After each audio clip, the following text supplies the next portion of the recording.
अमित शाह जी को कि वो अपने जनता से संबोधन करे और दिल्ली से अपना आशीर्वाद। श्री अमित शाह जी।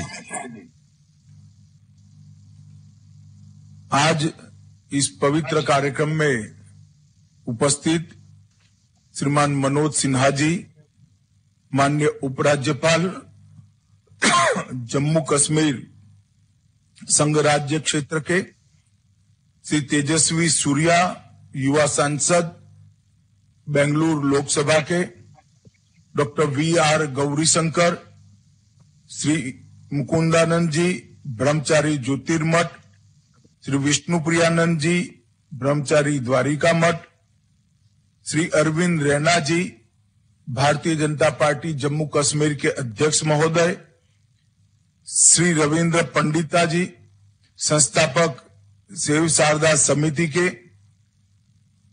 ऑल सेव शारदा समिति जम्मू कश्मीर के सदस्यगण और आज देश भर से आए हुए सभी श्रद्धालु भाइयों बहनों को मेरा नमस्कार। सबसे पहले आज मैं वर्ष प्रतिपदा का आप सभी को और पूरे देशवासियों को बहुत मन से शुभकामनाएं देना चाहता हूं।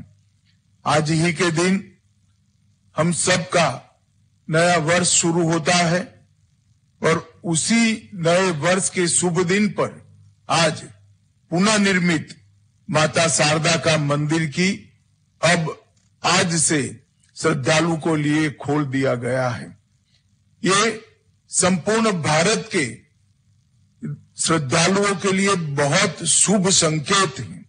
अब मां शारदा की कृपा संपूर्ण भारतवर्ष पर अविरत रूप से युगों युगों तक यहां से वितरित होती रहेगी।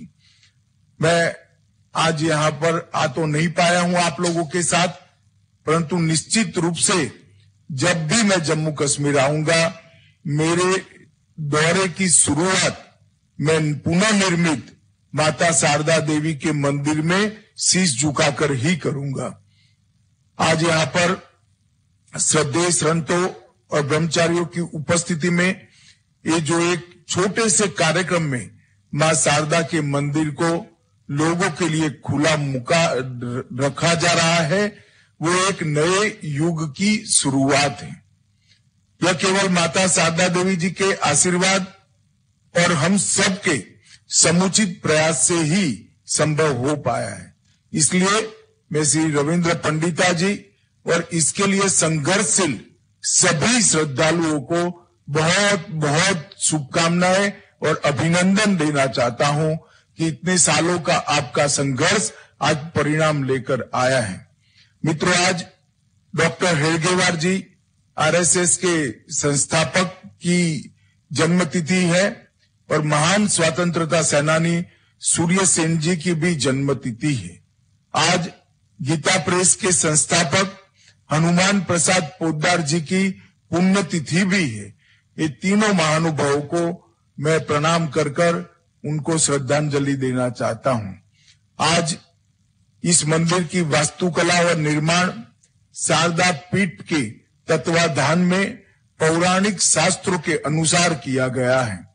श्रृंगेरी मठ की दान की गई पंचलोहा शारदा मां की मूर्ति को 24 जनवरी से लेकर आज तक यहां प्रस्थापित करने तक एक यात्रा के स्वरूप में यहां लाया गया है और प्रथम नवरात्र के दिन ही तीतवाल मंदिर में मां की मूर्ति को प्रतिष्ठित किया गया है।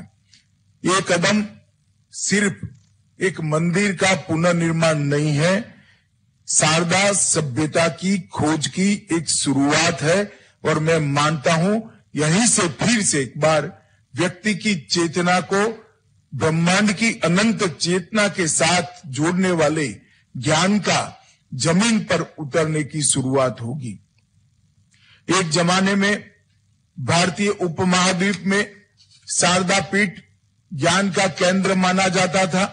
शास्त्र और आध्यात्मिक ज्ञान की तलाश में देश भर के विद्वान पूरे देश भर से यहां आते थे। आदि शंकर स्वयं यहाँ आए, मां की आराधना के लिए उन्होंने स्तुतियां भी बनाई। और मित्रों, ये जो शारदा लिपि है वो हमारे कश्मीर की मूल लिपि है, जिसका नाम भी मां के नाम के आधार पर रखा गया है। ये महाशक्ति पीठों में से एक है।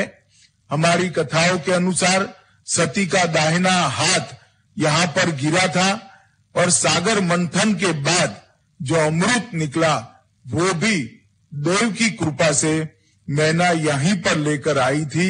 उसमें से जो 2 बूंद गिरी वो यहाँ पर मूर्ति के रूप में प्रस्थापित की गई।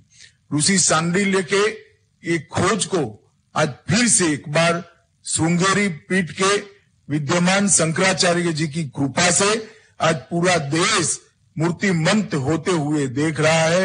ये हम सब सनातन धर्म के अनुयायियों के लिए बहुत गर्व और संतोष का विषय है।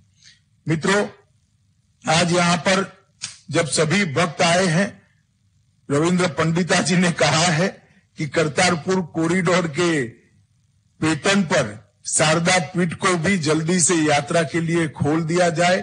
भारत सरकार निश्चित ही इस दिशा में प्रयास करेगी, इसमें कोई दो राय नहीं है। परंतु मैं एक बात कहना चाहता हूं कि मोदी जी के प्रयास से कश्मीर में धारा 370 हटने के बाद जो शांति प्रस्तापित हुई है, इसने घाटी को और जम्मू को फिर से एक बार अपनी पुरानी परंपराओं की ओर, पुरानी सभ्यता की ओर, गंगा जमनी तहजीब की ओर ले जाने का काम किया है। जम्मू कश्मीर में सामाजिक और आर्थिक परिवर्तन की प्रतिबद्धता के अनुरूप सरकार ने संस्कृति के पुनरुद्धार सहित जम्मू कश्मीर के सभी क्षेत्रों में पहल की है। इसके तहत 123 चिन्हित स्थानों का व्यवस्थित रूप से जीर्णोद्धार और उनकी मरम्मत का काम चल रहा है। कई सारे मंदिर, कई सारे सूफी स्थान, जियारत शरीफ रेशमोला, राम मंदिर, सफा कदल का मंदिर, होटेली गुम्पा का मंदिर, जगन्नाथ मंदिर, कई सारे स्थानों को फिर से एक बार पुनर्निर्मित करने का काम चला है और 65 करोड़ के बजट से इसके पहले चरण में 35 स्थानों का नवीनीकरण और उनका पुनरुद्धार आज किया जा रहा है। 75 धार्मिक स्थानों को और सूफी संतों के स्थानों को पहचान कर 31 मेगा सांस्कृतिक कार्यक्रम भी आयोजित किए गए हैं और हर जिले में 20 सांस्कृतिक उत्सव भी आयोजित किए गए हैं। इससे हमारी पुरानी विरासत फिर से एक बार पुनर्जीवित करने में हमें बहुत मदद मिलेगी। आज यहाँ पर जम्मू कश्मीर के राज्यपाल श्रीमान मनोज सिन्हा जी उपस्थित हैं। मैं इनको बहुत बहुत साधुवाद देना चाहता हूं, क्योंकि इन्होंने जिस शिद्दत के साथ जम्मू कश्मीर में मोदी जी की सारी योजनाओं को जमीन पर उतारने का काम किया है, वो प्रशंसनीय है। सारी फ्लैगशिप योजनाएं, स्वच्छ भारत मिशन, प्रधानमंत्री आवास योजना, प्रधानमंत्री आवास योजना शहरी, जल जीवन मिशन, आयुष्मान भारत योजना, स्मार्ट सिटी, पोषण अभियान, मातृवंदना योजना, राष्ट्रीय स्वास्थ्य मिशन, ढेर सारी योजनाओं को जमीन पर उतारा गया है। और सबसे बड़ी बात है, मोदी जी के नेतृत्व में सिन्हा जी ने जम्मू कश्मीर में औद्योगिक निवेश को लाने में भी बहुत बड़ी भूमिका अदा की है। मैं इस सब के लिए जम्मू कश्मीर प्रशासन और उसके मुखिया उपराज्यपाल महोदय को बहुत बहुत साधुवाद और बधाई देना चाहता हूं। मित्रों, आज एक छोटे से कार्यक्रम से जो शुरुआत हुई है, मैं मानता हूं कि आदि शंकर के समय में स्थान की जो भव्यता थी, वो भव्यता हम सब मिलकर वापिस ले आएंगे। मां शारदा की उपासना का, मां शारदा की प्रेरणा से मिले हुई चेतना की जागृति का ये स्थान सालों सालों तक, युगों युगों तक भारतवर्ष में केंद्र बना रहेगा, इसकी मुझे श्रद्धा है।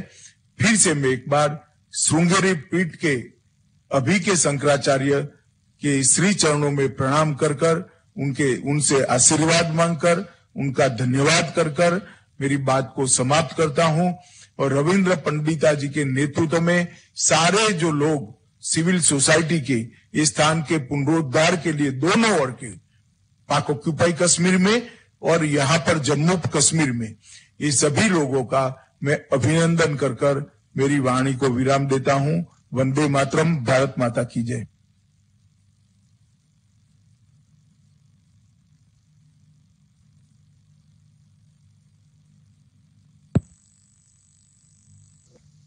हमारे गृह मंत्री जी मनोज सिन्हा जी